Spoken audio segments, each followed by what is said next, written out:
We're delighted to be sponsoring today's event, and we're very pleased to be here. A little bit about British Gas. Obviously, I'm sure everyone in the room is familiar with the British Gas brand. A question we get asked a lot in this particular line of our business is, why would British Gas want to help its customers or anybody use less energy? Surely it's in your interest to be selling more. Logical argument, but if I can draw an analogy, it's a bit like saying a food and drink manufacturer just wants to sell more and more food and drink. And again, you want to do that in a responsible way, and you want to do it in a way that isn't going to lead to an obesity crisis. So I think there's some parallels to be drawn. A bit about me. I, as the introduction says, work in British Gas business. So we supply energy to UK businesses, about 900,000 sites throughout the UK, and that ranges from SME right up to industrial and commercial customers. But distributed energy is a new part of Centrica, our parent company. It's been a few years in the making, and through this part of our business, we're diverting significant amounts of money, £750 million before 2020, from upstream exploration of oil and gas and large centralised power plants to distributed energy assets across the UK. And this presentation will hopefully explain a bit more about that, and in particular how businesses can really gain benefit from that and how it fits into the sustainability agenda. I also have a Master's in Sustainability and Responsibility. I think responsibility perhaps equally is another word like sustainability that can have a number of different meanings, but again I think it's something that is going to be crucially important as we work through a lot of these challenges. So specifically about the food and drink industry, clearly we see the food and drink industry as a massive industry in the UK, the largest of our manufacturing subsectors, using a huge amount of energy and playing a crucial role in the UK economy, but also carrying quite significant challenges around how to sustainably progress the industry. From these graphs here, which are taken from the Digestive UK energy statistics, actually total energy consumption and carbon emissions are trending downwards and have been really since the 1990s. But that only really tells part of the story. A lot of it, the industry is to be extremely commended for in terms of improved energy efficiencies, excellent advice from the likes of the Carbon Trust, energy advisors, consultants, and also the energy suppliers. But also through a lot of own initiatives. So there's been consolidation of activities, improvements in efficiency of equipment, improvements in energy efficiency in general, LED lighting, insulation, improved machinery and on-site renewable energy. Particularly on-site combined heat and power, where there is the growing element involved, horticultural industry, fruit and veg, etc. have invested a lot in on-site combined heat and power. The carbon emissions has really been driven by phasing out fossil fuels from coal and oil to gas, which I think is obviously extremely important from an efficiency point of view. But the total electricity consumption, which is the green line along the bottom of those graphs, you'll notice has not dropped as substantially. Reasons being for that is increased electrification of all processes, and that's not particular to the food and drink manufacturing industry or the food and drink industry in the wider sense. It's a common theme, electrification of vehicles, but in this industry in particular, electrification of heat. So that is providing some really crucial challenges. The typical challenges that we hear from customers is that what's been previously referred to as the energy trilemma. So in order to really sustainably progress this industry and all of our lives, then clearly energy we need. We can't do anything about it, so what can we do about the cost of that? At the same time, we've got significant CO2 emission targets, reduction targets that we need to achieve, and also at the same time, site resilience. So if there was a power outage on one of your sites, what would be the impact on the bottom line, and what would be the interruption to your business, and have you really put risk mitigation in place to see past that? Moving on, just to look at some of the macro issues in the energy world that are driving these challenges. Firstly is the growth of renewable energy now on a macro scale. This is absolutely fantastic. We are actively involved in developing ourselves large offshore wind farms, anaerobic digesters, biomass plant, etc., and coal plants are being phased out to help achieve our carbon reduction targets, and also a lot of ageing plant are starting to go offline just because they're coming to the end of their natural life cycle. In the meantime, we've seen exponential growth since the 1990s in renewable energy, particularly solar and wind. The issue there is that causes a potential supply gap, because without meaning to insult anyone's intelligence in the room, clearly solar energy is when there is enough daylight to be produced, and wind when there is enough wind for the turbines to turn. Battery storage on a grid scale and on commercial scale and on domestic scale is the current hot topic of the industry. We are working on a number of large-scale battery projects on our own estate in terms of our power plant, but also on commercial sites where we are investing in battery storage on industrial and commercial energy users' sites, whereby they can get preferential use of their energy themselves, but then also export it back to grid at times of peak demand. Looking at the issue of security of supply, I don't necessarily like to focus on this one because I think it's a very pessimistic, negative view, but the current supply gap, or rather the supply margin that we have available is 6.6%. So our total generation capacity is that first stacked chart there. The actual availability of that power is the second one. And the third one is our winter peak demand. So you can see from that illustration just how tight that is. And it is quite scary because just in the summer, for example, there was a NISM issued, which is a notice of insufficient supply margin. And that was because an interconnector went down, interconnectors being pipes that bring in gas into the UK to our power plants. And at the same time, a number of our power plants were down for summer maintenance. And so, as a result, a NISM was put out, and a lot of large users of energy had to turn off a lot of their processes, just so that the nation could keep the lights on. And again, I don't like the rhetoric about keep the lights on, but it's quite apt in this scenario. So that's a key challenge facing the nation, but also businesses, because again, if there are blackouts or brownouts just being obviously significantly reduced power, what impact would that have on your business in terms of interruption? And then also, we face significant challenges around energy costs. So obviously the commodity cost, the actual energy itself, is going to be impacted hugely. And then I could do a whole separate talk about that, but what I would say is, in light of recent political events, Brexit, the president-elect, when he does become the president indeed, there are going to be huge shocks in financial markets. I think everyone's pretty aware of that.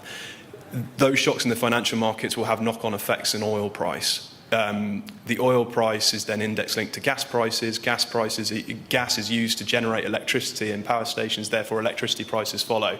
Therefore, I'm not saying that they are going to go up, although all projections say they are, but we will certainly go through a period of increased volatility. So what I would say on the actual commodity, i.e. the energy that you import from the grid, I would just make sure that you are in a secure contract where you either have fixed rates, or if you're on a flexible contract, that you hedge far enough ahead that you're never exposed to day-ahead prices, because those will fluctuate hugely and you could find yourselves exposed to some very, very high pricing. That is, I would add, also not because the energy suppliers are dictating that, that's just global markets. But the non-commodity element of the bill is also the other one that doesn't really get talked about very much. So a bit like when you go to the petrol pump and you put petrol in your car, you know you're only paying a certain degree for the actual petrol. Others is environmental levies, transport, the fuel, etc. Very similar in terms of the non-commodity costs that go into your energy bill. So for the first time last year, the non-commodity element of the bill made up over 50% of the bill. And those commodity costs are primarily transmission costs, so that's the cost of getting the energy from offshore wind farms, power plants, solar farms, onto the national grid and moving around the national grid, and distribution costs, which is getting the energy from the grid around the local distribution networks to the end meter in residential homes or customer sites. Those costs rose by 17% in 2015. And that trend is expected to continue. So even though through all the great work of reducing the amount of energy that you use across the industry, those costs are going up. Again, energy suppliers purely pass these costs through. There's no margin associated with us. We're effectively just collecting those costs and paying them for using the national infrastructure. The majority of those costs are charged during peak times of demand on the national grid, which is typically between 4 p.m. and 7 p.m. So you can see from the illustration there that the light blue and the green are the transmission and distribution costs. So where in your off-peak time you may be paying £84 per megawatt hour, I should point out these are illustrative figures, that could quadruple up to £230 per megawatt hour during peak time, and the majority of that increase is those transmission and distribution costs. Quite purely because it's on peak time. So again, like the trains, the whole reason that the costs increase is to cope with the increased number of traffic and passengers, but at the same time it's also to cover costs of the number of people involved, and also to disincentivise people from using the trains at peak time. So if you can find the flexibility and have the ability to turn down, turn off, or switch to your own embedded sources of power during those peak times, then you start to realise significant savings on your energy bills. But then there's also the additional benefits of the fact that you are using less energy, you are potentially reducing your carbon emissions through that embedded generation being from renewable energy, e.g. solar, wind, combined with battery storage, combined heat and power, which obviously takes gas, but it could be biomass, it could be from anaerobic digestion, etc. But then also you're improving your site resilience, because during that 4 p.m. to 7 p.m. time is when there's most stress on the grid. That's when there's most likely to be an outage. So again, it's delivering multiple benefits. And the next one you'll notice there is new revenue streams. So you can actually earn money by the virtue of not taking energy from the grid. And there are two streams available there through various different markets. And I won't go into these in great detail, but we have a stand over by where the lunch area. So if anyone wants to come and find out more about these, then I'll be very happy to talk to you about it. But essentially, there are what's known as availability payments and utilisation payments. These are from National Grid. So they will, for availability, they will say if you can remove, let's say, for example, 2 megawatts of load from the grid, then you will be paid for the virtue of doing so. If you can actually export energy back to the grid during these times to help balance the system, and this is all about balance, because the grid has to be balanced at 50 hertz frequency. If it deviates to 49.8 or 50.2, that's when we start having power interruptions. So the grid have to constantly play this game to balance the frequency. So therefore, sometimes they'll put out a call and say we need more energy on the grid because it's going to be half time in the football and everyone's boiling the kettles or whatever it may be. So really, if you have the ability to export during those times as well, then you'll be paid for that energy as well. So the key to all of this is to find flexibility. And a lot of people really just assume energy is a given. We use the amount of energy we use, we're contracted to the rates we pay, therefore there's not much we can really do. Actually, there are all sorts of things that can be done to first identify where there's opportunities for flexibility, but then also how you can look at different solutions and integrate those solutions. So we look at a whole house approach. I won't go into each of these technologies. Again, if anyone would like to talk about any of them specifically, please do come and find me. But as an example, we've talked about combined heat and power. We've talked about solar. Other things that people don't necessarily think about. A lot of operations have backup generators. Now, a number of those backup generators are diesel. What Centrica have done across our own estate is swapped out all of our diesel backup generation for biofuel backup generation, and then actually using those generators during peak times you are almost flipping it on its head, because you're treating the grid as your backup. And by having your backup generators in a established run program, you're reducing the risk of them falling over if you're then calling on them when there's been some sort of blackout on the grid. Other things there, obviously energy efficient lighting. People have done a huge amount in that space. But the other couple I'd mention are HVAC. So heating, air conditioning, ventilation. A lot, particularly in the food and drink industry, where there's temperature-controlled distribution and lots of refrigeration, there are significant opportunities to turn off refrigerators for a short period of time with no impact on the contents of that refrigerator. And actually, as a result, again, you're saving energy. And you could do it for short periods of time, a few minutes here and there, throughout the day, and particularly at times of peak demand, and then suddenly you're unlocking those availability payments again. So how we operate here, our distributed energy business, is these assets are all linked up to our energy control centre, which is effectively like a virtual power plant. So looking at a customer, for example, who may have solar PV, a battery and a CHP, or smaller businesses may just have a small-scale CHP or something like that, we can remotely monitor those assets and operate them at times of peak demand. That's all to contracted SLAs and KPIs, so there's no interruption, guaranteed no interruption to your operations. As I say, we're investing £750 million in this business before 2020 across the US and the UK. Direct Energy is our counterpart in the USA. And through various strategic acquisitions, we have a lot of existing capability, but also through British Gas Solar that we've owned since 2008, a building management systems company called BMSI, which we've also owned since 2008. So we've been gradually building more and more energy services capability to really help our customers, because our customers are absolutely central to what we do. And as I say, it's a significant realignment of Centrica strategy has been to become a lot more customer-centric, because that is the absolute key to our sustainability and the sustainability of the various industries in which we work. So the model there, again, just to reiterate, you see how it works. You're building, we identify energy efficiencies, reduce the amount of energy you use, but also help you get smarter about when you're using it. That's all controlled through through the Energy Control Centre that can then export power back to National Grid, the DNOs, or trade it through our wholesale division. So there's a number of opportunities there.